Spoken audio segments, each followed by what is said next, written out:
ॐ शुक्लाम्बरधरं विष्णुं शशिवर्णं चतुर्भुजं ध्यायेत् सर्वविघ्नोपशान्तये कुण्डमहाकाय सूर्यकोटिसमप्रभ निर्विघ्नं कुरुवे देव सर्वकार्येषु सर्वदा.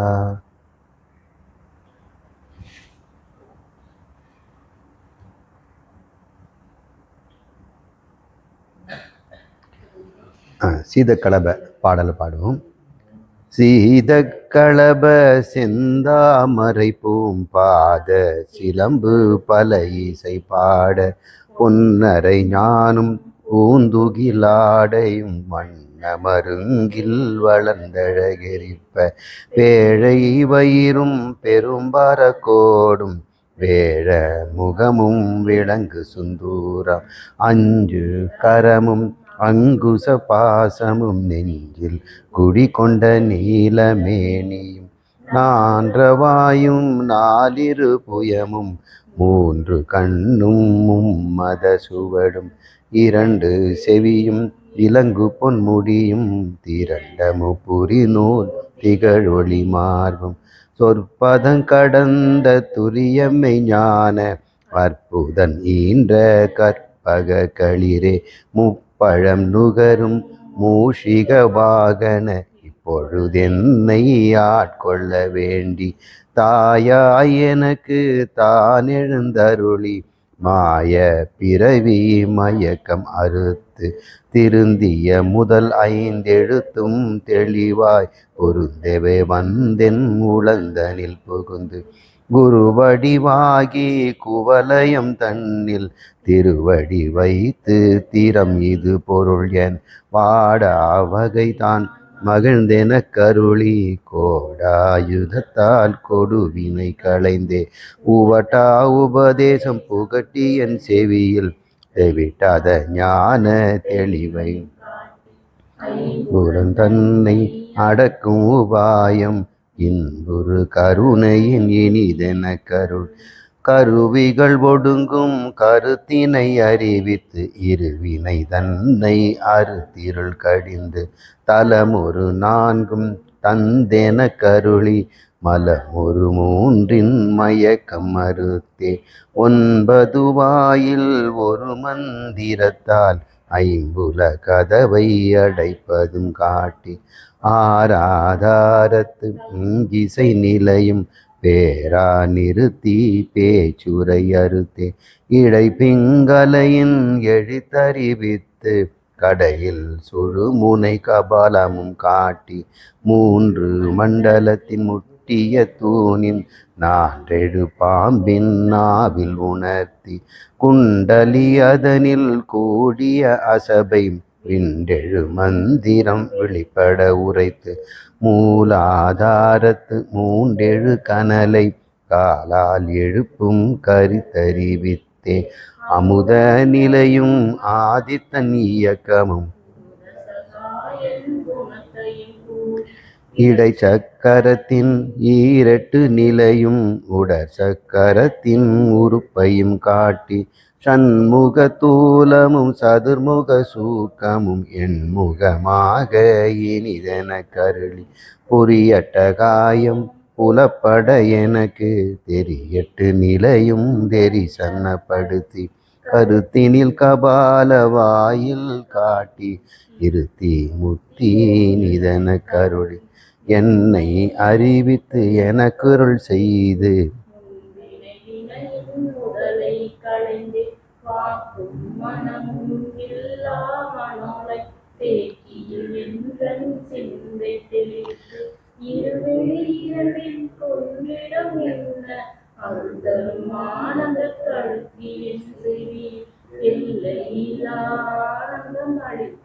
அல்லல் களைந்தே அல்வழி காட்டி சத்ததின் உள்ளே சதாசிவம் காட்டி சித்ததின் உள்ளே சிவலிங்கம் காட்டி அணுவிற்கணுவாய பாலுக்க பாலாய் கணுமுற்றி நின்ற கரும்புள்ளே காட்டி வேடமும் நீரும் விளங்க நிறுத்தி கூடுமை தொண்ட குழாத்துடன் கூட்டி அஞ்ச கரத்தின் அரும்பொருள் தன்னை நெஞ்ச கருத்தின் நிலை அறிவித்து தத்துவ நிலையை தந்தனை ஆண்ட தக விநாயகா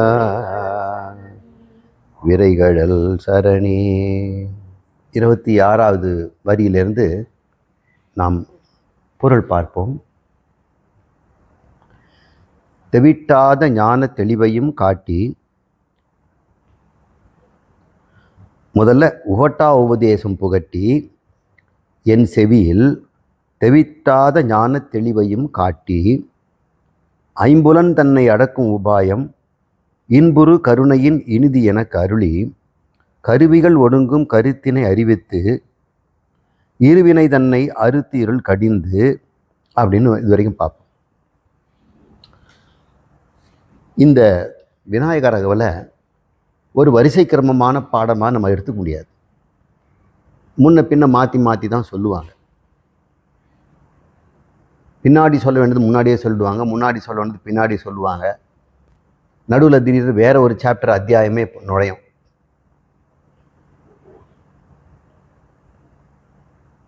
அது குறித்து நாம் அதை கவலைப்பட வேண்டாம். எல்லா வரியுமே நமக்கு தனித்தனியாக உபதேசம் தரக்கூடியதாக நம்ம இங்கே பார்க்கணும்.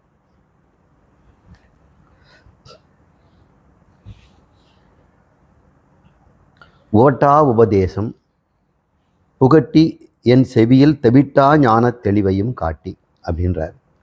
உபதேசம் அப்படின்னா அருகிலிருந்து காட்டி தருவது. தேசம்னா காட்டல்.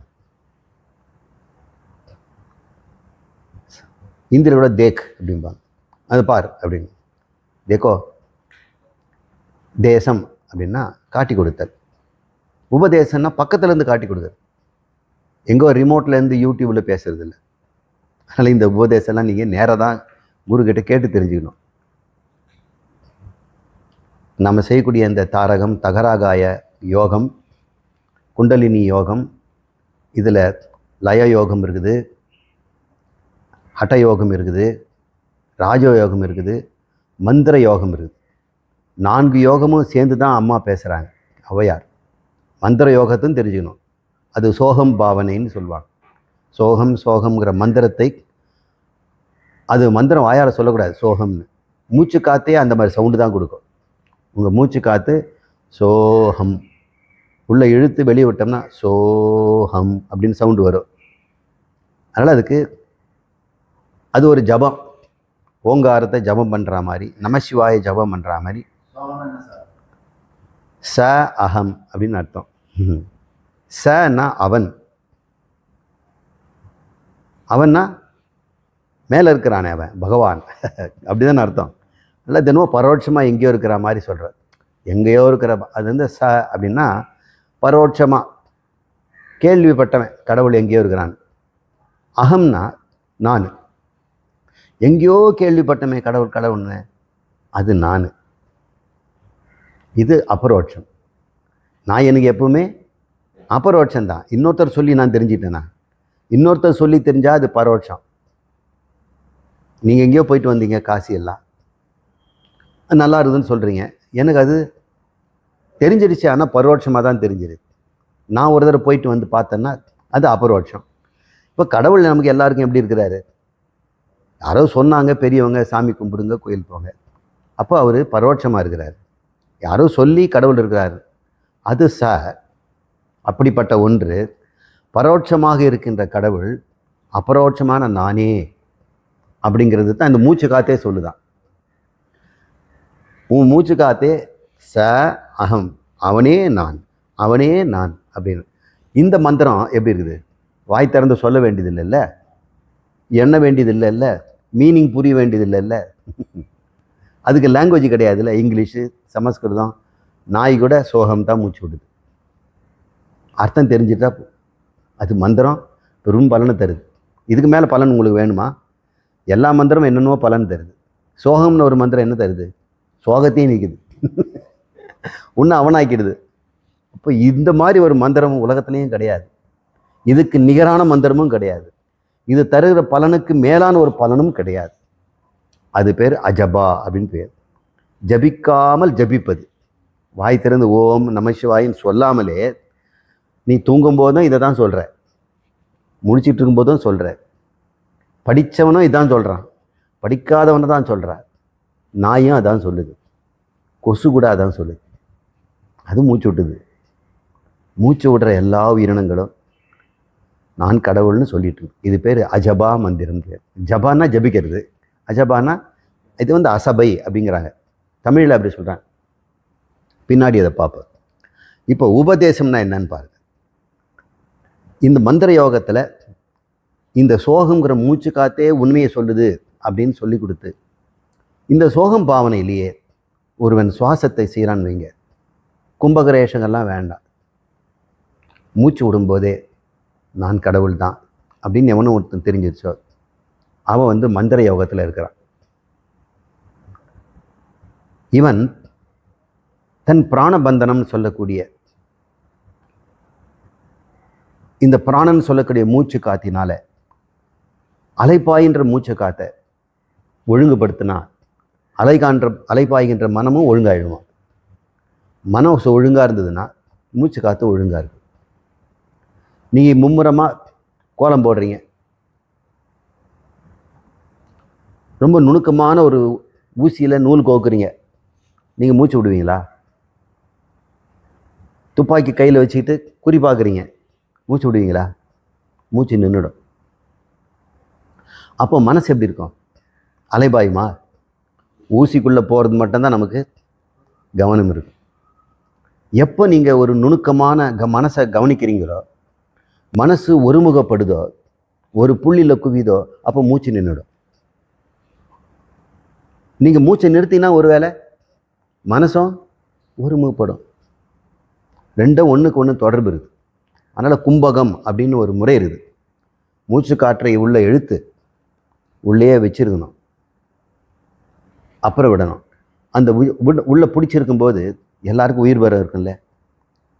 நான் உங்கள் மூக்கை பிடிச்சிட்டாக்க எப்படி இருப்பீங்க? முதல் வேலை உங்களுக்கு என்ன? என் கையை தட்டுறதில் தான் இருக்கும்.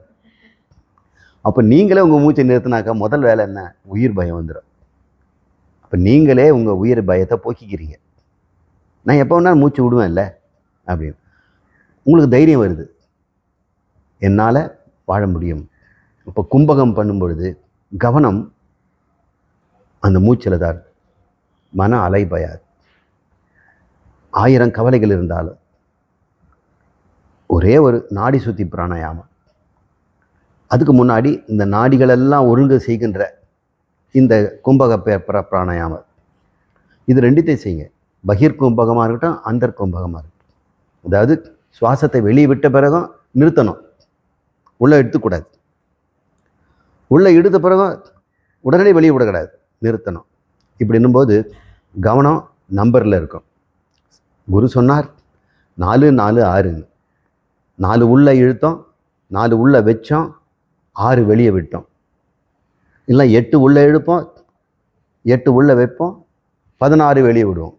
முடிஞ்சா 16 உள்ளே இழுப்போம், 16 உள்ளே வைப்போம், 32 மெல்ல விடுவோம். இது ரொம்ப பயிற்சியில். இப்போ கவுண்டிங் இருக்கும்ல, கவுண்டிங் கரெக்டாக பண்ணணும் இல்லை. இப்போ ஜபமாலையும் இருக்கும் இல்லை, ஜபமாலையில் ஜபம் பண்ணிக்கிட்டே ஜபன்ன கவுண்டிங் தள்ளிக்கிட்டே இருப்பீங்க. அப்போ 16க்கு அப்புறம் ஒரு பெரிய குண்டு இருக்கும். வந்துடுச்சா, முடு கும்பகம் தள்ளு. இன்னொரு பெரிய குண்டு வரும், அதுதான் மாலையில் அங்கங்கே குண்டு வச்சுருப்பாங்க பெருசாக. இப்படி கண்டுபிடிக்கணும். இப்படி ஒருத்தன் செய்துட்டு வந்தானா அவன் மனம் உடம்பும் இப்போ ஜபத்தில் இருக்குது, வேறு எதையும் செய்யாது. மனசு இதுலேயும் கவனத்தில் இருக்கும், வேறு என்ன தெரியும் அவனுக்கு. இவர் அலைகின்ற மனதை ஒன்று குவித்து பழகிறதுக்கு தான் இந்த யோகம். இது பேர் லய யோகம். மனசை லயப்பட்டு இந்த லயத்தில் என்ன ஆகும்? மனம் அடுத்த நிலைக்கு போகிறது தயாராகுது. அடுத்தது ஹட்டயோகம். ஹட்டயோகம்னா இந்த ஜடமாகி அந்த உடம்புல உணர்ச்சியை கொண்டு வருது. அந்த யோகத்தை ஹட்டயோகத்தின் மூலம் இந்த கவனத்தை உணர்வில் திருப்புறோம். எந்த உணர்வில் திருப்புறோம்? நானுங்கிற உணர்வில் நாம் திருப்புறோம். அடுத்து ராஜயோகம். அதில் தான் இந்த குண்டலிங் என்று சொல்லக்கூடிய ஒரு அபூர்வ சக்தி, அதை நாம் நமக்குள்ளேயே வெளிப்படுத்தி அதை இறைவனோடு கலக்கிறது. இறைவியை இறைவனோடு கலக்கிறது. இது பேர் ராஜயோகம். இப்படி யோகமே 4 இருக்குது. இதை தலமொரு 4 அப்படின்னு அவங்க சொல்லுவாங்க. இந்த 4 எனக்கு காட்டி கொடுத்தியே, தலமொரு 4 தந்தென கருளி மலமொரு 3 மயக்கம் அறிவித்தே அப்படின்னு சொல்கிறாங்க. இப்படி இந்த யோகத்தை எப்படி நீங்கள் கற்றுக்க முடியும்? போஸ்டரில் கற்றுக் கொடுக்கலாமா?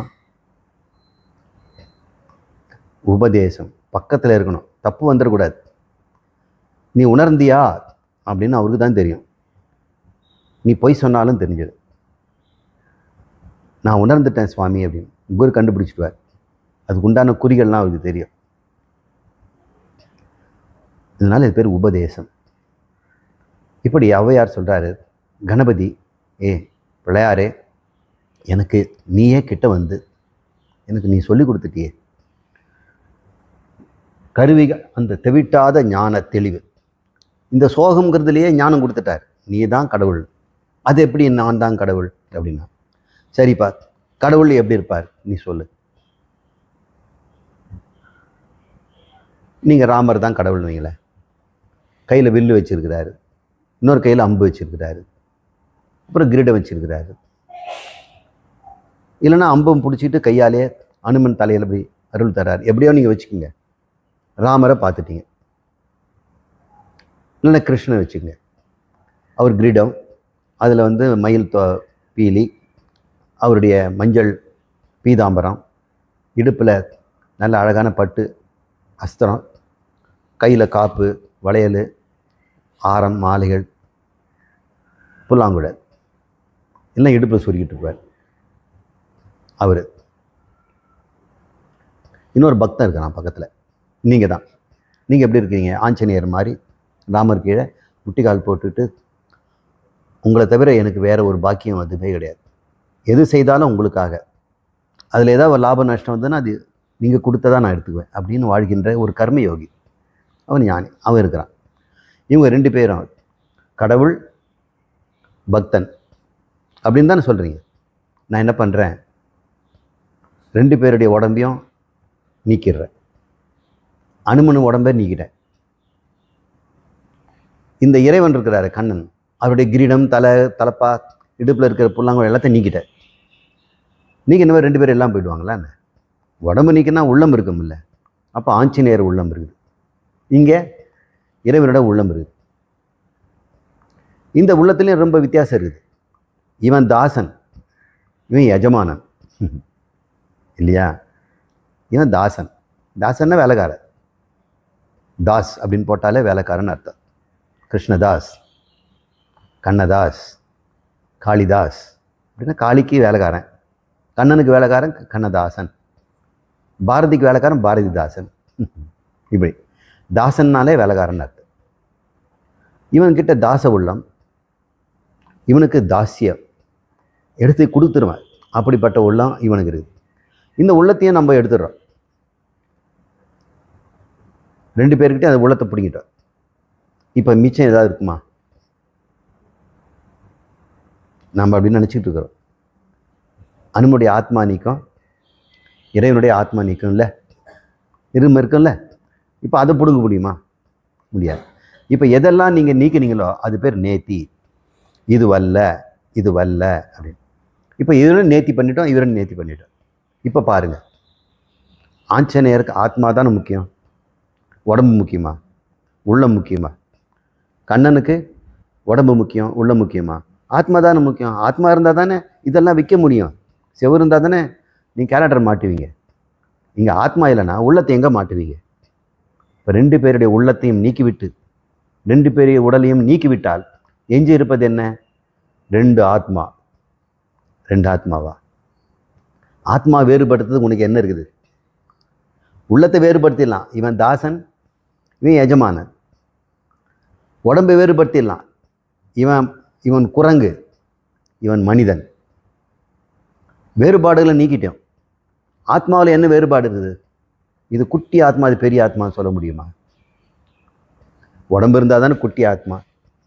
ஏன்னா உடம்புக்குள்ளே இருக்கிறதுனால குட்டி உடம்புல குட்டி ஆத்மா, யானை உடம்புல யானை ஆத்மா. உடம்பே இல்லை, உள்ளமும் இல்லை, ஆத்மாவில் என்ன வேறுபாடு இருக்குது? இல்லை. அதனால் ச அகம் ஆச்சு சொல்லாமல்ல, ச அகம்.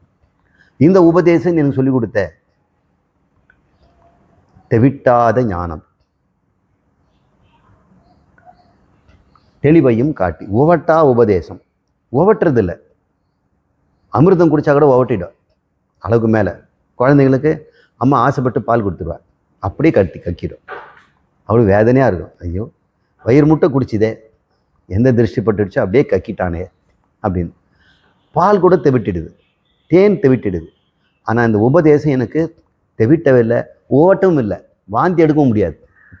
ஓட்டுறது வாங்கியது எனக்கு ஓட்டலும் வரலை, தெவிட்டமும் தெவிட்டலை, குடிச்சிக்கிட்டே இருப்போம் போல்றதே.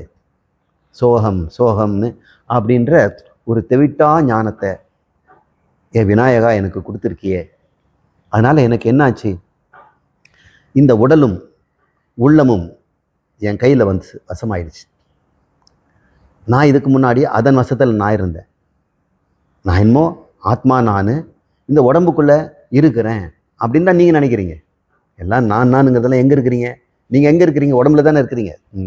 இல்லை இங்கே இருக்கிறீங்களா பெஞ்சில்? இல்லை, எல்லாரும் அவங்கவுங்க உடம்புக்குள்ளே இருக்கிறார்.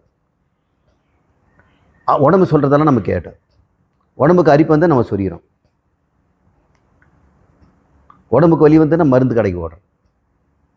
உடம்புக்கு நம்ம வேலைக்காரன் ஆகிட்டோம்.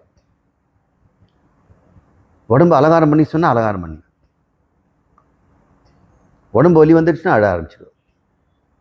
இந்த உடம்புக்கு நம்ம ஒரு அடிமையாக வாழ்ந்தோம். அப்புறம் உள்ளத்துக்கு அடிமை. உள்ள என்ன கேட்கணும்? இன்பம் கேட்டுகிட்டே இருக்கும், உறவு கேட்கும். உள்ளத்துக்கு எப்பவுமே இன்னொரு உறவு வேணும். உறவு இல்லாத உள்ளம் வருத்தப்படும். பாதுகாப்பாக இல்லாத உடம்பு கஷ்டப்படும். இந்த உடம்பு பாதுகாப்பு கொடுத்துக்கிட்டே இருக்கணும், அதுக்கு பணம் வேணும். இந்த உள்ளத்துக்கு எப்பவும் உறவுகிட்டேருந்து சுகம் வரணும். அதனால் இது சுகப்பைத்தியம். இந்த உடம்பு பணப்பைத்தியம். இந்த ரெண்டு தீயத்துக்கு நான் அடிமையாக இருந்தேன், ஆத்மா. இப்போ என்ன பண்ணார் கணபதி? அது ரெண்டுமே அழிந்து போகக்கூடியது. நீ அல்ல, நீ ஆத்மா, அது பரம்பொருள். உனக்கு எதுக்கு இந்த உடம்பு கொடுக்குற ஒரு பிச்சை சுகம், இந்த உள்ளம் தருகின்ற உறவு சுகம்? விட்டு தொலை அப்படின்னு சொன்னார். சொல்லி கொடுத்த உடனே ஐம்புலன் தன்னை அடக்கும் உபாயம். இந்த 5 புலன்கள் உடம்புல தானே கண்ணு மூக்கெல்லாம் இருக்குது. இனிமேல் என்ன கண்ணு பார்க்கணும், என்னை பார்க்க சொல்லுமா? கண்ணு திறந்தா கூட நான் பார்க்க மாட்டேன், காது திறந்தா கூட கேட்க மாட்டேன், வயிறு பசியாக இருந்தால் கூட நான் சாப்பிட மாட்டேன். நான் இஷ்டப்பட்டால் தான் சாப்பிடுவேன். என்னை மிரட்டி வேலை வாங்க முடியாது. என் உள்ளமோ என் உடலோ என்னை முன்ன மாதிரி வலுக்கட்டாயப்படுத்தி பிடிவாதம் பிடித்து செய்ய சொல்லுது. எல்லாருமே என்ன பண்ணுறாங்க அன்றைக்கு வாழ்க்கையில்? எல்லாருமே உடம்பும் உள்ளத்துக்கும் பசி தாங்க, உடல் பசியையும் உள்ள பசியையும் நீக்க தானே போராடுறாங்க. 2 பேருக்கு ஒரு போராட்டம், உள்ள பசியும் உடல் பசியும். ஆனால் 2 பேர் தேடுறது ஒரே பொருள். இவன் பசியும் போக்குறதுக்கு அதுதான் வேணும், அவன் பசி போக்குறதுக்கு இதுதான் வேணும். சண்டை வருமா வராதா? இப்போ உலகத்தில் எல்லா சண்டையும் என்ன?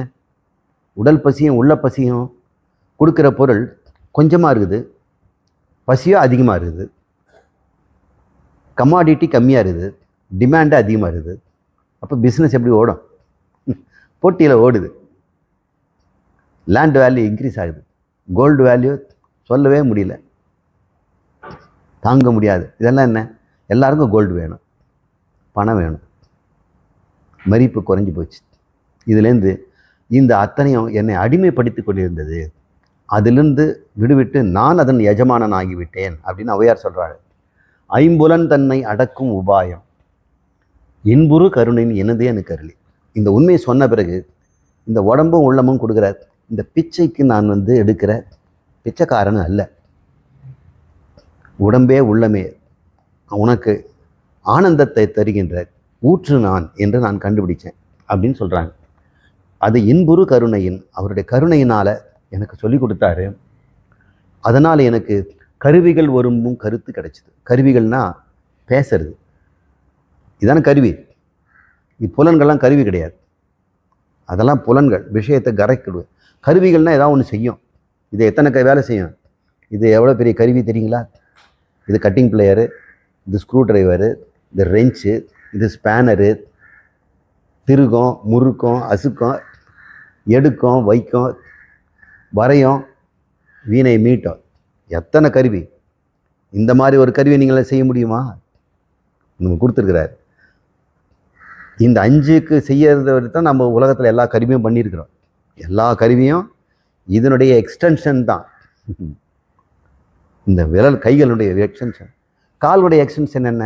விமானம், கப்பல், காரு, சைக்கிளு, குதிரை, இதெல்லாம் காலினுடைய எக்ஸ்டென்ஷன். நடமாடணும். இந்த கருவிகளையும் எனக்கு ஒடுக்கிட்டார். மெயினாக நம்ம கருவிகள் எது தெரியுங்களா? வாய் தான். வாயாமல் பேசிகிட்டு இருக்கு. இந்த பேசுகின்ற வாயை என்னை அடக்கிட்டாரு. நான் மௌனி ஆகிவிட்டேன். இதை எதனால் நான் அடுக்கினேன்? எனக்கு வலுக்கட்டாயமாக வாய்க்கு ஜிப்பு போட்டாரா? இல்லை கண்ணுக்கெல்லாம் ஏதாவது பட்டை கட்டி மூடினாரா? இல்லை, நானாகவே அனைத்தையும் விட்டவனானேன். ஏனென்றால் இந்த உடலும் உள்ளமும் எனக்கு இடுகின்ற பிச்சை எனக்கு தேவையில்லை என்று ஒருவன் தெரிந்து கொண்டான். அவையார் சொல்கிறாங்க. இந்த பாட்டு இப்போ பாருங்க. உவட்டா உபதேசம் தந்து புகட்டி என் செவியில் தெவிட்டாத ஞான தெளிவையும் காட்டி ஐம்புலன் தன்னை அடக்குவதும் கருவியல் ஒடுங்கும் கருத்தினையும் அறிவித்து, இதனால் எனக்கு என்னாச்சு? இருவினை தன்னை அறுத்தார். இருவினை என்ன? நல்வினை, தீவினை. இதுதான் இருவினை. இருவினை செய்யாமல் இருக்க முடியுமா? நல்லது செய்தாலும் கஷ்டம் இருக்கும். நன்றாற்றலும் தீதுண்டாம் அப்படின்னு வள்ளுவர் சொல்கிறார். நீ நல்லது செய்தால் கூட தீது வந்துடும். அப்போ என்னதான் செய்யறது? நன்றாற்றலுல்லாம் தீதுண்டாம் அவரவர் பண்பறிந்து ஆற்றாக்கடை. ஒருத்தனுடைய குணத்தையும் பண்பையும் தெரிஞ்சுக்காம அவனுக்கு நல்லது செய்தோம்னா உன்னை கொட்டுவான். நல்லது கூட தீயதாக இருக்கும், சில சமயம் தீயது கூட நல்லதாக இருக்கும்.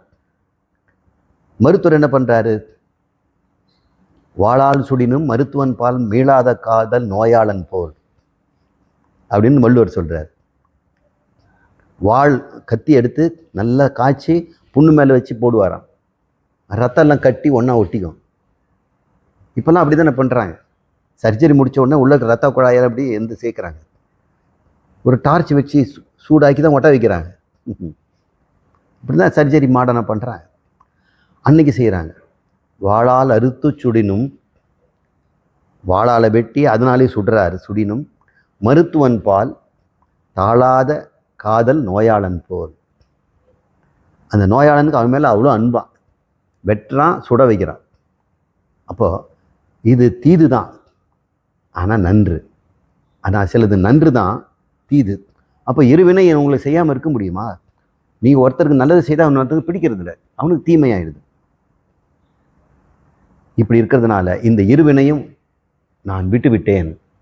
அது எப்படி விட்டேன்னா, அது எப்படி விடுவீங்க? ஒருவன் வாழும் வாழ்க்கையில் உறவு அப்படின்னு வந்துருச்சுன்னா கொடுக்கல் வாங்கல் இருக்கும். கொடுக்கல் வாங்கல்னா அது பேர் உறவா? கொடுக்கல் வாங்கல் இல்லாத இடத்துல உறவு இருக்குமா? உறவுனாலே கொடுக்கல் வாங்க. கொடுப்பது கடமை, வாங்குவது உரிமை.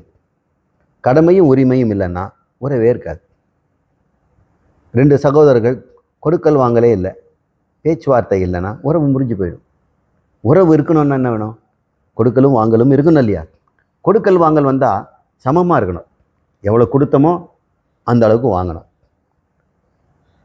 பணம் நான் 1000 கொடுத்தேன், நீங்கள் 1000 திருப்பி கொடுத்தீங்கன்னா கொடுக்கல் வாங்கல் சமமாயிடுச்சு. ஆனால் நான் அப்படி நினைக்கிறது இல்லை. வட்டி கொடுக்கலையே. அப்போது கொடுக்கல் 1000, வாங்கல் 1000 பிள்ளை ப்ளஸ் வட்டி, அது சேர்த்துக்கணும். அப்போ தான் உறவு நிற்கும். இப்படி இன்னும் உலகம் வாழ்க்கை இருக்குது. இப்போ கொடுக்கல் வாங்கல ஏதோ ஒரு சமம் இருக்குது இல்லை? அந்த சமத்தை நம்மளால் கண்டுபிடிக்க முடியுமா? பணம்னா கண்டுபிடிச்சிடலாம், பெர்சன்டேஜ் வட்டி வச்சு. ஆனால் அவர் அன்பை கொடுத்துருக்கிறான், பெருமையை கொடுத்துருக்கிறார். அன்னைக்கு கீழே விழும்போது தூக்கி விட்டுருக்கிறான். விழுந்திருந்தா நான் அன்னைக்கே செத்துருப்பான்.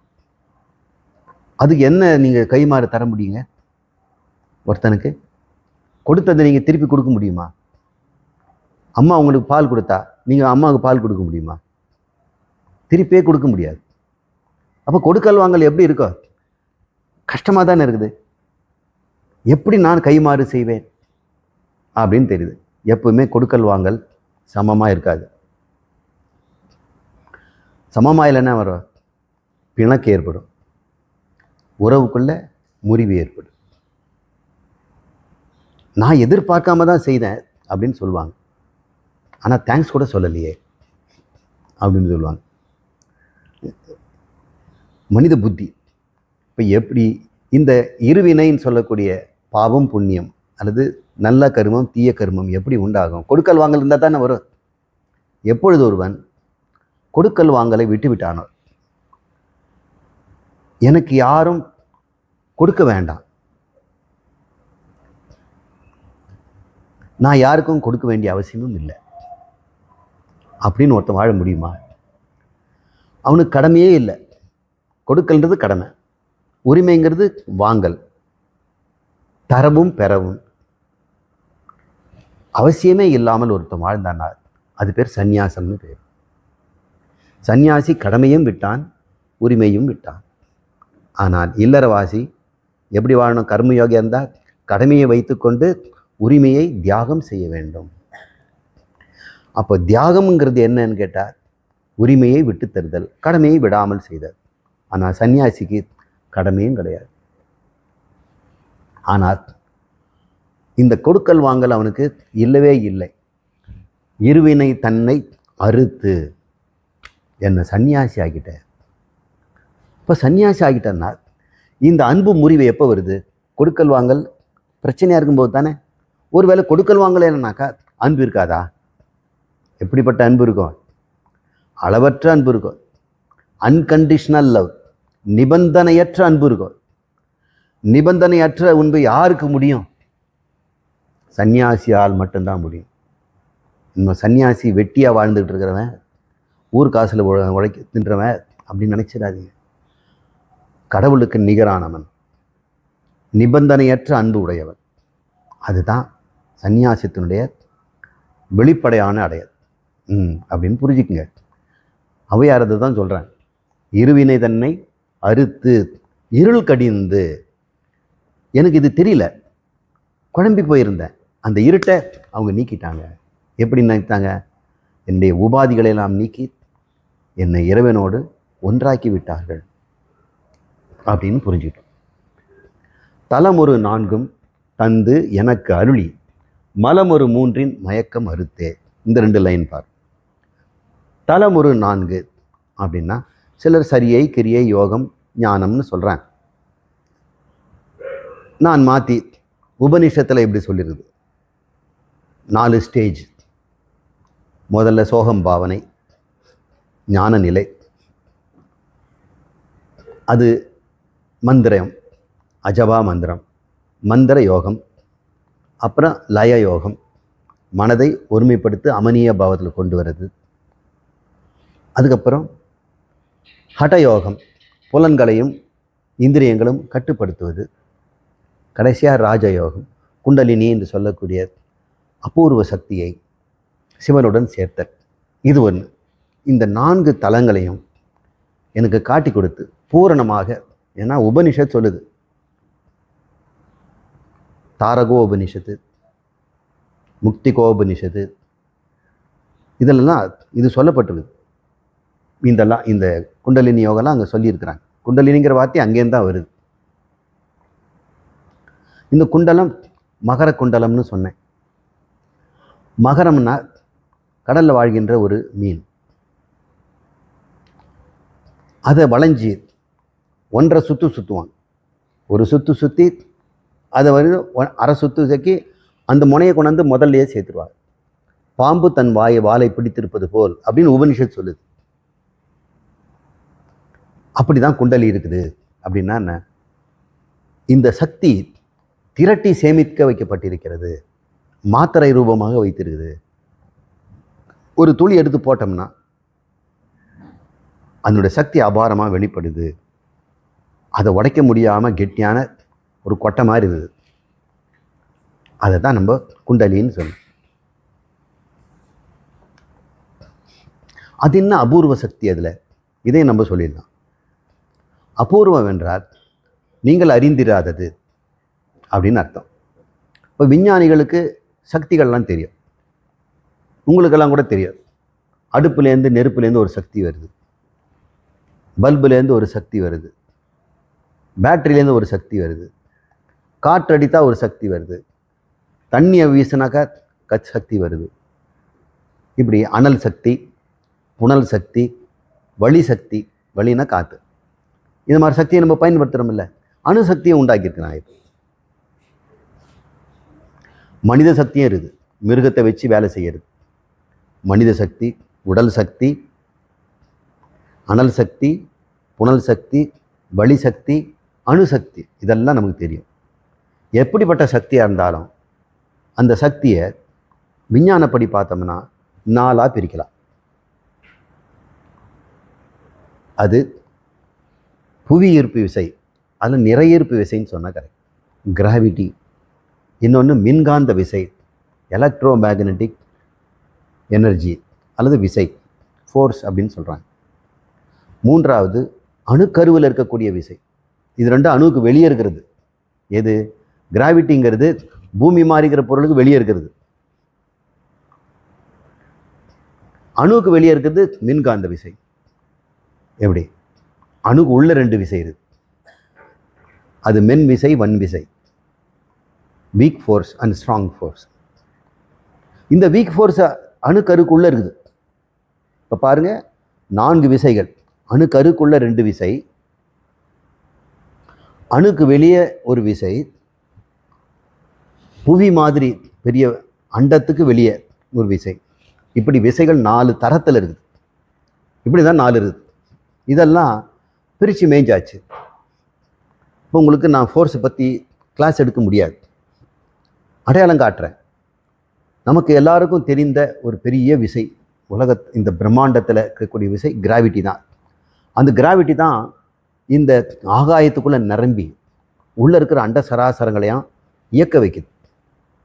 ஒன்றோட ஒன்று மோதிக்காமல் அங்கங்கே ஒரு பாதையில் சுத்த வைக்கிறது கிராவிட்டி. ஒவ்வொரு பொருளும் கிராவிட்டி உண்டு. உனக்கும் கூட எனக்கும் கூட கிராவிட்டி உண்டு, ஆனால் ரொம்ப வீக்காக இருக்கும். சரி, அணுக்கு வெளியே ஒரு ஃபோர்ஸ்ன்னு சொன்னோம் இல்லையா, அது மின்கான். ஏன்னா அணுக்கு வெளியே என்ன இருக்குது? எலக்ட்ரான் தான் இருக்குது. அந்த எலக்ட்ரான்லேருந்து எப்பொழுதுமே சக்தி வெளியே வந்துக்கிட்டே இருக்கும், சக்தி உறிஞ்சிக்கிட்டே இருக்கும். சக்தி உரியும், சக்தி விடும். இது எலக்ட்ரோ மேக்னட்டிங்கிறோம். அது குவாண்டா, ஃபோட்டான் அப்படின்னு சொல்கிறாங்க. அது ஃபோட்டான். எழுது வெளியே நம்ம பார்த்தது கிராவிட்டி, அது கிராவிட்டான், அது பேர் கிராவிட்டான். இங்கே நம்ம பார்க்குறது ஃபோட்டான். இப்போ அணுக்கருக்குள்ளே இருக்குது அந்த சக்தி. அணுக்கரு தவிர வெளியே இருக்காது. அந்த அணுக்கருவில் ஒரு பலகீனமான ஒரு சக்தி இருக்குது. அது என்ன பண்ணும்? அணுக்கரு இருக்கக்கூடிய புரோட்டான், இந்த நியூட்ரான்னு சொல்கிறாங்க இல்லையா, அதையே மாற்றிடும். அது உள்ளே புகுந்ததுன்னா புரோட்டான் நியூட்ரான் ஆகிடும். நியூட்ரான்குள்ளே புகுந்ததுன்னா நியூட்ரான் புரோட்டான் ஆகி எலக்ட்ரான் வெளியே வந்துடும். அந்த மாதிரி ஒரு ஃபோர்ஸ் இருக்குது. அது ஒன்று. ஒரு புரோட்டான் ஒரு வீக் ஃபோர்ஸை வாங்கி நியூட்ரானாக மாறிடும். நியூட்ரான் ஒரு ஃபோர்ஸை விட்டுடுச்சுன்னா புரோட்டானாக மாறிடும். அந்த வெளியே வந்த ஃபோர்ஸ் வீக்கு தான், ஸ்ட்ராங்காக ஒன்றும் கிடையாது. ஏன்னா அணுக்கரியை உடைக்குதில்லை. அதனால் அப்படி உடைக்கலைன்னா சூரியன்கிட்டே நமக்கு சக்தியே வராது. இன்றைக்கி நம்ம சூரியன் இப்படி தகன்னு அடுப்பு இல்லாமல் எரியிறாரு, கட்டை இல்லாமல் இவ்வளோ வெளிச்சமும் கொடுத்துக்கிட்டே இருக்கிறார். அந்த வெளிச்சத்தில் ஒரு துளியை தானே பூமி வாங்குது. சூரியனுக்கு சுற்றி சுற்றுற 9 கோளில் பூமி ஒரு ஈ மாதிரி. சூரியன் எப்படி?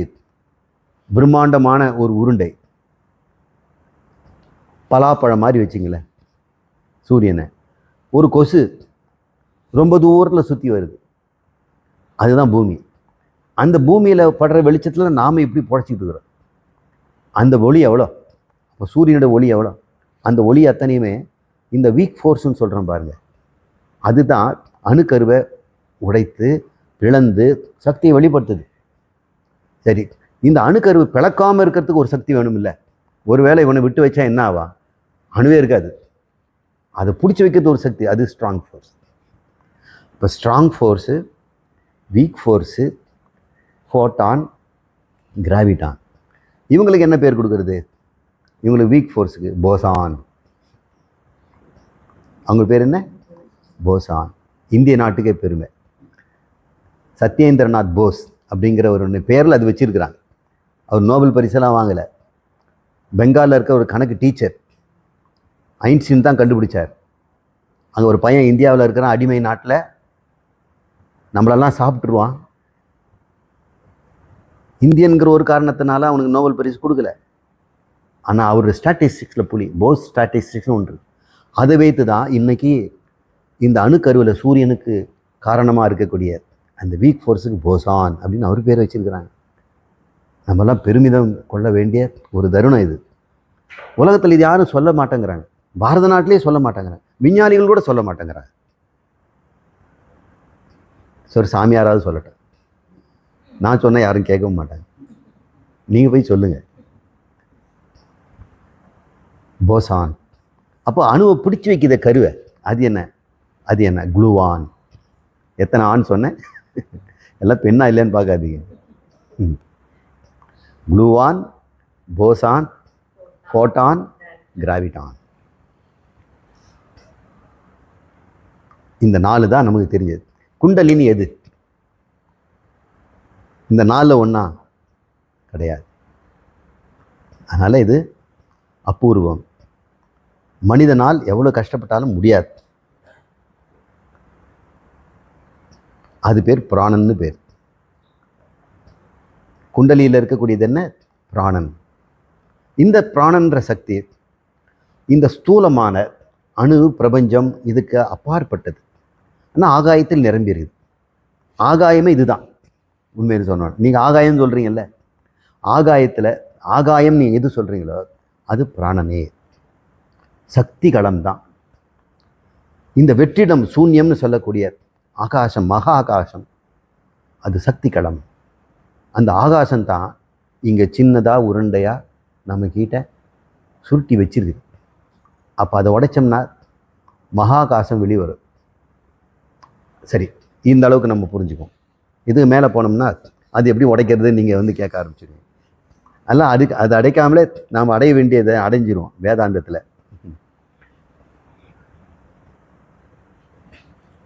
அடுத்தது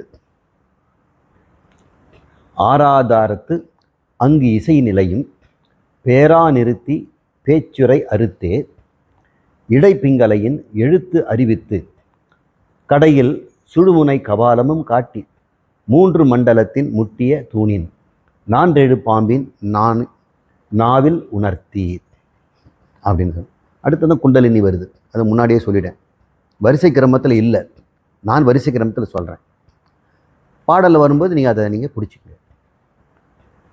6 ஆதாரத்து அங்கு இசை நிலையும் பேரா நிறுத்தி பேச்சுரை அறுத்தே இன்னும் பார்ப்போம். இதுக்கு இடை பிங்கலையின் எழுத்து அறிவித்து அப்படின்னு சொல்கிறேன். அதுக்கு என்ன எழுத்து இருக்குது? இடைக்கும் பிங்கலைக்கும் ஏதாவது எழுத்து இருக்குதா? இருக்குது. அதுதான் லம் யம் அப்படிங்கிறாங்க.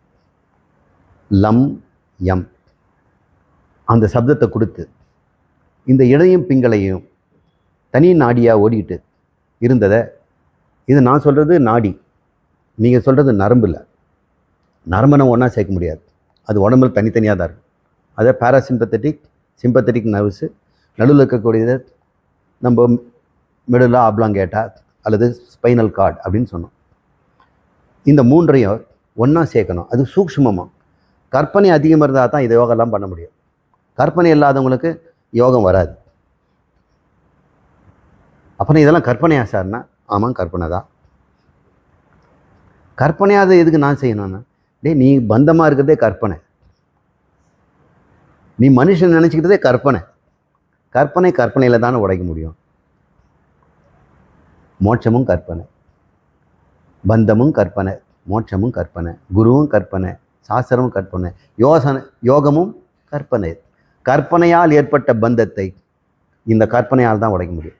அப்போ நீங்கள் இது வரைக்கும் சொன்னீங்க குண்டலி, போசான், குவார்க் எல்லாம் கற்பனை தான். ஆனால் பொய்யாது. ஏன் கற்பனை பொய்ன்னு ஏன் சொல்கிறீங்க? கற்பனை ஏன் பொய்ன்னு சொல்லணும்? எத்தனை கற்பனைகள் இன்னைக்கு நிஜமாக இருக்குது. இறைவனுடைய கற்பனை தான் இன்றைக்கி நிஜமான இந்த உலகம். ஒரு ஆர்கிடெக்டனுடைய கற்பனை தான் இன்றைக்கி பார்க்குற அவினாசி பாலம். கற்பனை பண்ணாமல் எப்படி ராக்கெட்டுக்கு போட்டு நம்ம நிலாவுக்கு போக முடியாது? கற்பனைகளை சாதாரண நினச்சிடாதீங்க. எல்லா விஷயங்களுமே கற்பனைகள் தான் தோன்றுகிறது, கற்பனைகள் தான் அழிகிறது. இப்போ பந்தம்ங்கிறத அழிக்கணும் இல்லையா? இவர் சொல்கிறாரு, இந்த இடைக்கும் பிங்களைக்கும் உண்டான மந்திரங்களை எனக்கு தெரிவித்து ஓங்காரத்தையும் சோகமும் லம்யம் போன்றதையும் எனக்கு சொல்லிக் கொடுத்து, அந்த சப்தங்கள் 6 இடங்களிலும் இருக்குது.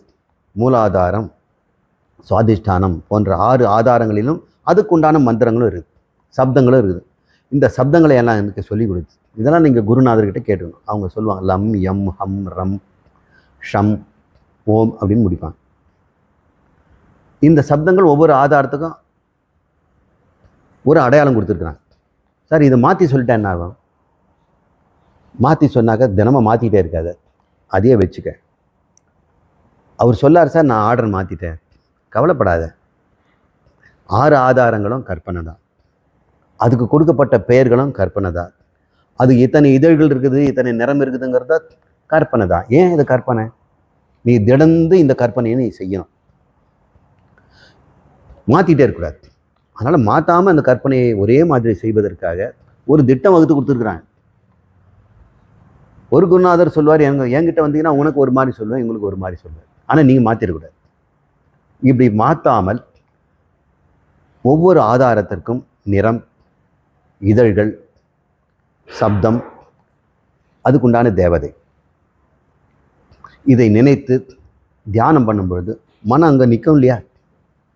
அது நிற்கும் பொழுது மனம் எங்கே இருக்குது? இப்போ பார்த்தோம்னா மூளையில் இருக்குது. மனங்கிற ஒன்று மூளையில் தான் செயல்படுது. எங்கும் இருக்கின்ற இந்த வைஃபை எல்லாம் இதுக்குள்ளே செயல்படும். அதுபோல் இந்த மூளைங்கிற ஒரு கருவியில், ஒரு மாமிசத்தில் மனம் பொருந்தி இருக்கிறது. மனம் எதனால் ஆகப்பட்டது? நரம்புகளால் ஆகப்பட்டது. மூளை எதனால் ஆகப்பட்டது? நரம்புகளால் ஆகப்பட்டது. மனம் எதனால் ஆகப்பட்டு? நாடி பிராணனால் ஆகப்பட்டது. எங்கேருந்து நாடி பிராணன்? நமக்கு நாடி பிராணன் லெவலில் இதுதான். மூளையே இப்படி தான் இருக்குது.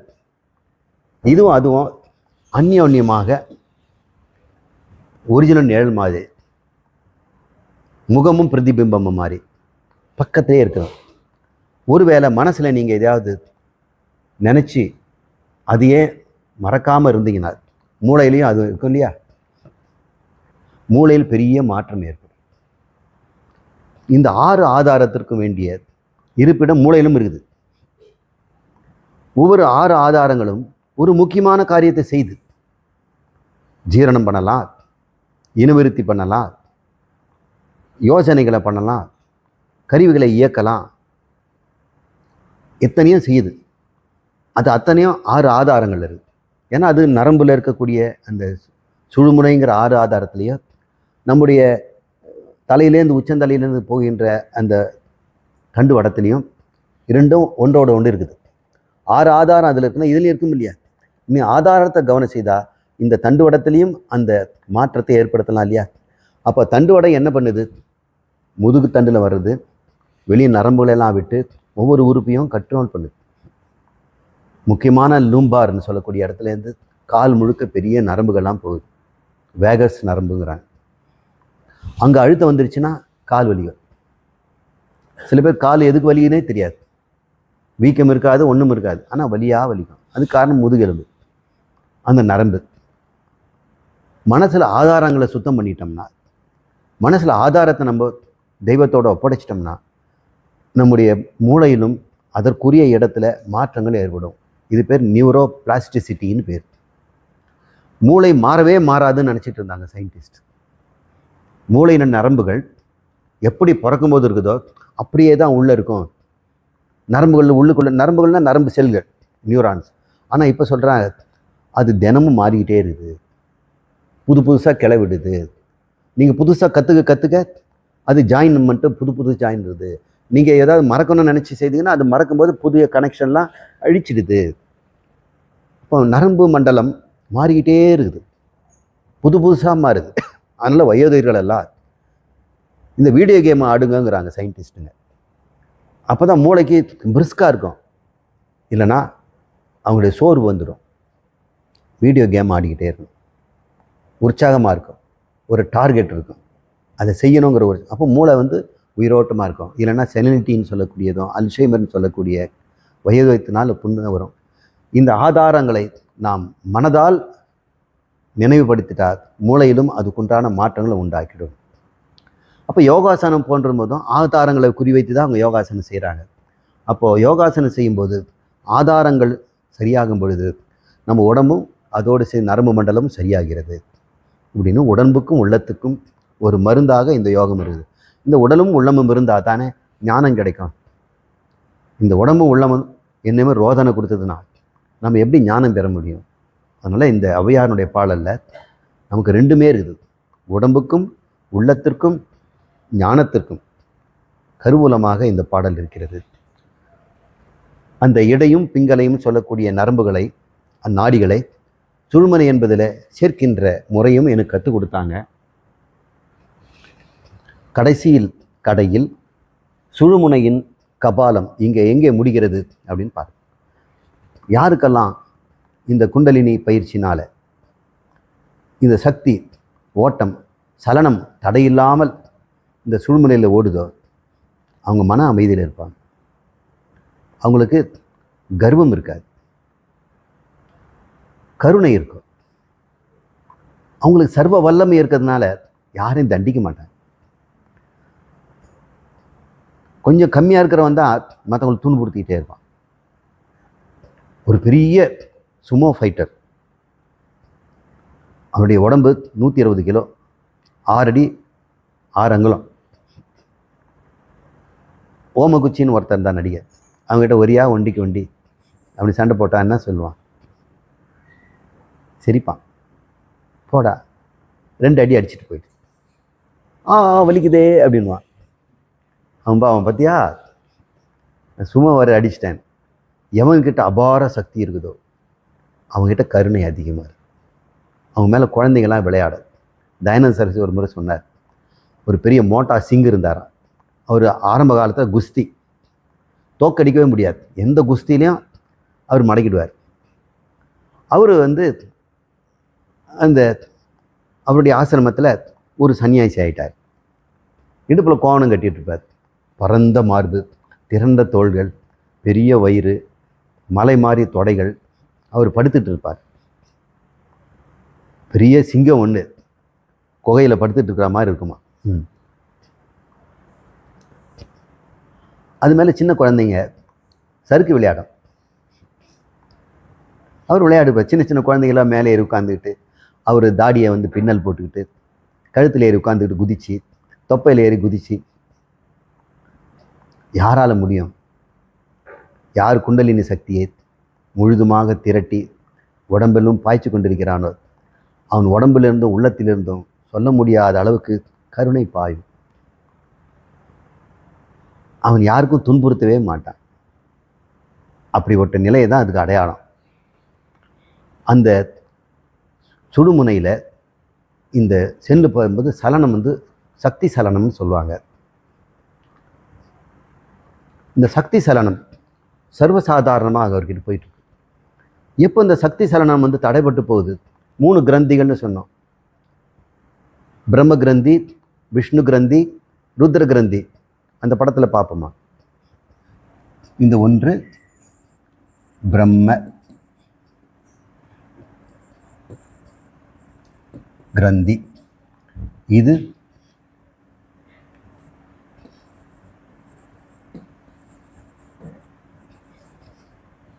கிரந்தி, இது ருத்ர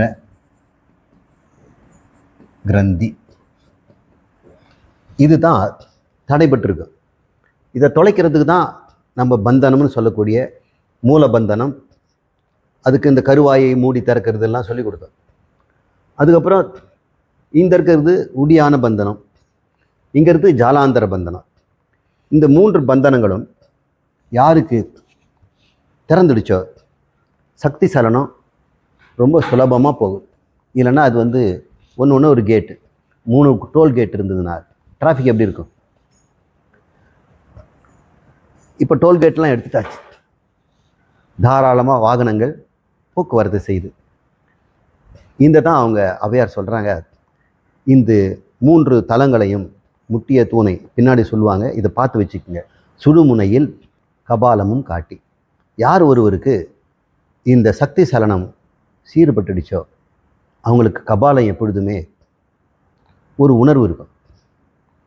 ஒரு உபநிஷத் சொல்லுது, இந்த யோக சித்தி வந்தவனுக்கு நெற்றிக்கு முன்னாடி ஒளி இருக்கும். இந்த யோகத்தை அடைந்தவனுக்கு தலை மீது எப்பொழுதும் ஒரு பிரகாசம் இருக்கும் அப்படின்னு சொல்லுது. அப்படின்னா என்ன? இது வந்து கண்ணுக்கு தெரிகிற வெளிச்சம் நினச்சக்கூடாது. அவனுக்கு எப்பொழுதுமே செயலில் கவனம் இருக்கும். செய்வது நான் அல்ல, சரீரமும் உள்ளமும். உச்சியில் அவனுக்கு கவனம் இருந்தால் எப்பொழுதுமே நான் பிரம்மம், இரண்டற்ற ஒன்று அப்படின்னு இருக்கும். இதை தான் ஒளின்னு சொல்கிறாங்க. நம்ம அதே பார்த்து தலைக்கு மேலே ஒளி சுற்றுதுன்னு நினச்சக்கூடாது. சாமிகளுக்கெல்லாம் தலைக்கு பின்னாடி ஒரு வெளிச்சம் போட்டுருவாங்க, புத்தருக்கு பின்னாடி போட்டுருவாங்க, தலைவர்களுக்கு கூட இப்போல்லாம் போட்டோம்னா ஒரு மஞ்சள் கலரில் ரவுண்டு போட்டுருவாங்க, ஒரு பிரபை. அப்படி நம்ம நினச்சக்கூடாது. இந்த பிரகாசம் வேற, இது வந்து தகராகாசம்னு பேர். இந்த எங்கே இருக்குது? கடையில் சுழுமுனை கபாலமும் காட்டி. இந்த சக்தி சலனத்தினால் இந்த கபாலத்தில் குரு கேட்பார், நீ இதை செய்துட்டியாப்பா? சக்தி சலனம் இருக்குதா? பந்தனங்கள்லாம் செய்து முடிச்சிட்டியா? தினமும் செய்துட்ருக்கிறியா? இப்போ எப்படி உணர்ற அப்படின்போது, குரு, என் தலை உச்சியில் ஒரு குளிர்ச்சியை பார்க்கிறேன். நாதம் கேட்குதா? நாதம் கேட்டுது, அதெல்லாம் அடங்கிடுச்சு. நாதம் கேட்டு அடுத்த பிறகு இந்த ஐக்கியம் வந்துடுச்சு, சிவசக்தி ஐக்கியம். ஏன்னா உச்சந்தலையில் ஒரு குளிர்ச்சியை பார்க்கிறேன். ஒருத்தர் சொல்லுவார், எனக்கு என்னவோ ஒரு அடர்த்தியான ஒரு பொருள் அங்கே ஒட்டிக்கிட்டு இருக்கிற மாதிரி. சரி, இருக்கட்டும், ஒவ்வொருத்தருக்கும் ஒவ்வொரு உணர்வு இருக்கும். இன்னொருத்தர் கேட்பார், எனக்கு எந்நேரமும் அங்கேருந்து ஒரு குறுகுறுன்னு ஒரு உணர்வு இருக்குது, இருந்துட்டு போகட்டும். யாருக்கும் பொறாமை வேண்டாம். ஐயோ அவனுக்கு வந்துடுச்சு, சாமி எனக்கு ஒன்றுமே வரல, நல்லது, நீ தான் உருப்படியானார். உணர்வு நமக்கு தெரிஞ்சதுன்னா நான் உணர்பவன் ஆகிடுவேன். அவன் பெரிய பாக்கியசாலி. யாருக்கெல்லாம் நாதம் கேட்கலையோ அவங்க பாக்கியசாலி. நாதம் கேட்டவன் ஒரு மந்த புத்தி உடைய, அவங்களுக்கு ஸ்டெப்பெல்லாம் சொல்லி தராரு. அதனால் நான் சொல்கிறது மெத்தடு நீங்கள் இப்போத்துக்கு பயப்பட வேண்டாம். இந்த யோகத்தெல்லாம் சொல்லித்தரத்துக்கு நான் ஏற்பாடு பண்ணுறேன். நம்மக்கிட்டே இருக்கிறாங்க, நம்ம குருஜிகளும் இதெல்லாம் நல்லா செய்யக்கூடியவங்களாம் இருக்கிறாங்க, அந்த நிலையை அடைந்தவங்களும் இருக்கிறாங்க. அந்த கபால முனையில் இருக்கக்கூடிய நிலையை அவர் காட்டி கொடுத்தார், குரு சொன்ன மாதிரி. சரி, ஒருவேளை எனக்கு உணர்வு வரலன்னா நான் எப்படி இருப்பேன் அப்படின்னு கேட்டோம்னா, பரங்கருணையில் இருப்பேன். இது எப்படி நடந்தது? 3 மண்டலத்தின் முட்டிய தூணின், இந்த கிரந்தின்னு சொல்லக்கூடிய டோல்கேட்ஸ், அந்த வால்வெல்லாம் திறந்துட்டோம். இப்போ முதலெல்லாம் வந்து ஒன்வே வால்வாக இருந்தது, இப்போது அந்த வால்வு நீங்கி விட்டது. ஒரு தடையற்ற ஒரு மூலாதாரத்திலிருந்து உச்சந்தலை வரைக்கும் இந்த சக்தி சலனம் ரொம்ப சுலபமாக போகிறது. அது இருக்கதே தெரியாது. இது வரைக்கும் அவனுக்கு முயற்சி பண்ணான், முக்கி முயற்சி பண்ணார். அதுதான் வாசி வாசி என வாசித்து இப்பொழுது சிவா சிவா என்று இருக்கிறேன் அப்படின்னு சொல்கிறாங்க ஔவையார். வாசி வாசினான்னு அர்த்தம், இந்த கும்பகம், ரேஷகம், பூரகம், இதில் வாசினா வாசி யோகம், மூச்சு பயிற்சி. மூச்சை பலவிதமாக முட்டி இந்த 3 தூணையும், ஒரு தூணை 3 இதில் தொலைச்சிட்டு கொண்டு போனேன். இப்பொழுது என்னாச்சு? இந்த 4 பாம்பின் நாவில் உணர்த்தி, இந்த குண்டலினி இருக்குதே அது பாம்பு, அது பாம்பு தான் சுற்றி இருக்குது வாழை. அது இப்போ என்ன படுத்து இல்லை, இப்போ சுழண்டு மேலே ஏறிடுச்சு. மேலே ஏறி தலைக்கு மேலே வந்து 5ஆக பிரிஞ்சிருக்குது. 5ஆக பிரிந்துருது. இதைத்தான் அம்பாளினுடைய தலையில் காளியாத்தாக்கம் ஒரு நாகப்பாம்பு பெருசாக இருக்கும். அந்த வால் தான் அவங்களுடைய பின்னல் மாதிரி இருக்கும், ஜடை மாதிரி. இது ஞானியினுடைய அடையாளம். அவனுக்கு 5 5 விஷயங்களும் 5 பூதங்களும் இப்பொழுது பாதுகாப்பு நிழல் தரக்கூடிய பொருளாக மாறி போச்சு, அடங்கி போச்சு. 4 எழு பாம்பு. 4ன்னா தொங்குறது, நீ எழுந்து நிற்கிறது, நல்ல உயரமாக எழுந்து 4 எழு பாம்பின் நாவில் உணர்த்தி. நாவில்னா அது ஒரு சப்தம் கொடுக்கும், ஹிஸ் சப்தம். அந்த நம்ம ஓங்காரம், எம், லம், ஹம், அப்படின்ற சவுண்டுகள்லாம் சொன்னோம் இல்லையா, இதெல்லாம் அவங்க நாதம்னு சொல்லுவாங்க. பிந்துவை நாதமாக்குனாங்க. பிந்துங்கிறது குண்டலினி. பிந்துவை உடைத்து நாதமாக்கினாங்க. நாதத்தை கொண்டு போய் பரத்தில் சேர்த்தணும். பரம்தான் உச்சந்தலைக்கு மேலே இருக்கக்கூடிய சிவன். அந்த நிலையெல்லாம் அவங்க சொல்கிறாங்க. இதெல்லாம் யோக பரிபாஷைகள். குண்டலி அதனில் கூடிய அசபை. முதல்ல குண்டலி எழுப்பதுக்கு என்ன ஸ்டெப்பு சொன்னேன்? அஜபா என்று சொல். அசபைன்னா அஜபா. ஹம் சம் சா ஹம், ஹம்சம் சம்ஹம், எப்படி வேணால் சொல்லலாம், மாற்றி மாற்றி சொல்லலாம், ரெண்டுமே ஒன்று தான். ஹம்சம்னா என்ன, சம்ஹம்னா என்ன, சோஹம்னா திருப்பி போட்டு பாருங்க, ஹம்சம். ஹம்சம்னா என்ன? அம்சம்னா அன்னப்பட்சின்னு அர்த்தம். அகம் சக, சக அகம். அகம் நானே, அவன் அவனே நான். இதை மாற்றி போட்டோம்னா அம்சம். சில பேர் அம்சவேணி அப்படின்னு பேர் வச்சுருப்பாங்க. அது யாருன்னா சரஸ்வதி தேவி, வாக்கு தேவி. அவன் எப்பவுமே அன்னப்பட்சியில் தான் இருப்பார். அந்த அன்னப்பட்சி அடையாளம். ராமகிருஷ்ணருடைய மடத்துக்கு அன்னப்பட்சி தான் அடையாளம் போட்டிருப்பாங்க. அது அர்த்தம் என்ன? அது விவேக சக்தி உடையது. பாலை தண்ணியிலேருந்து பிரித்து குடிக்கும். அது குடிக்குதோ இல்லையோ, ஆனால் அன்னப்பட்சியாக மாறிட்டவன் அனாத்மாவை பிரித்து ஆத்மாவை பருகுபவன். உடலும் உள்ளும் அனாத்மான்னு தள்ளிட்டு ஆத்மா நான் என்று அதை பருகி கொண்டிருப்பவன். இதுதான் அமுதபானம். எந்தோ அந்த அமுதத்திலே இருப்பான். அதை சொல்கிறாங்க. அந்த குண்டலி அஜபையை உண்டாக்கி விண்டெழு மந்திரம் வெளிப்பட உணர்த்தி. விண்டு எழுகின்ற மந்திரம் என்ன மந்திரம்? ஓம் நம சிவாய, ஓங்கார மந்திரம். இதை பின்னாடி நம்ம விளக்குவோம். மூலாதாரத்து 3 எழு கனலை காலால் எழுப்பும் கரித்து அறிவித்தே அப்படின்னு சொல்கிறாங்க. மூலாதாரத்தில் இருக்கக்கூடிய குண்டல் இதெல்லாம் மாறி மாறி வருது இல்லையா, ஆர்டர். நாம் முன்னாடியே விளக்கிட்டோம். காலால் எழுப்பினா என்ன? கால்னா 2 அர்த்தம் இருக்குது. இந்த காலுக்கும் காலுன்னு தான் சொல்லுவாங்க. வஜ்ராசனத்தில் உட்காந்து அந்த குதிக்காலை கொண்டு வந்து குதத்தில் வச்சுக்கிறது கால். அதனால் முட்டி முட்டி எழுப்புறது காலால் எழுப்பி. இன்னொரு அர்த்தம் இருக்குது. கால்னா காற்று, காற்றுக்கு கால்னு பேர். காலால் எழுப்புற மூச்சு காத்தாலே எழுப்புறது. சில பேர் ரொம்ப அட்டயோகத்தில் சூரிய கிரியா அந்த கிரியா முறையில் செய்வாங்க. அதான் சரியை கிரியைன்னு சொல்லக்கூடியது. சரியைங்கிறது ஒழுக்கம், கிரியைங்கிறது இந்த செயல். அதன் மூலம் ஃபோர்ஸ்ஃபுல்லாக எழுத்துவாங்க. அப்படியெல்லாம் செய்யக்கூடாது. எல்லாருக்கும் அது நன்மை விளைவிக்காது. சில பேர் அது கெடுதியை விளக்குறது. யாருக்கு மனசில் பேராசையும் பொறாமையும் போட்டியும் வெறுப்பும் இருக்குதோ அவங்களுக்கு இந்த கிரந்தியெல்லாம் மூடிடும். இவங்க எவ்வளோ முட்டினாலும் அது போய் முட்டிட்டு நிற்கும். அப்புறம் அந்த குண்டலின் எழுந்து சுவாதிஷ்டானத்தில் முட்டிட்டு நிற்கிது வைங்க, அவனுக்கு அபாரமான காம சுகத்தில் அவன் விழுந்துருவான். அதை தாண்டி வேற இடத்துல அநாகதத்தில் போய் முட்டி நின்றுச்சு வச்சுங்க, அவன் அன்பு கருணை நன்மைன்னு செய்து மாட்டிட்டு தவிப்பான். அவன் காதல் விவகாரத்தில் மாட்டிட்டு மனசை பறிகெடுத்து வாழ்க்கையை தொலைச்சிட்டு இருப்பான். இதெல்லாம் ஆபத்தானது. இதெல்லாம் யார் செய்யணுமோ சரியை முடிச்சுட்டு தான் கிரியைக்கு வரணும். அதுக்கப்புறம் தான் யோகம், அப்புறம்தான் ஞானம். இந்த 4 தலைமுறை 4ன்னு சொன்னா இது அந்த அர்த்தம் எடுத்துக்கலாம்.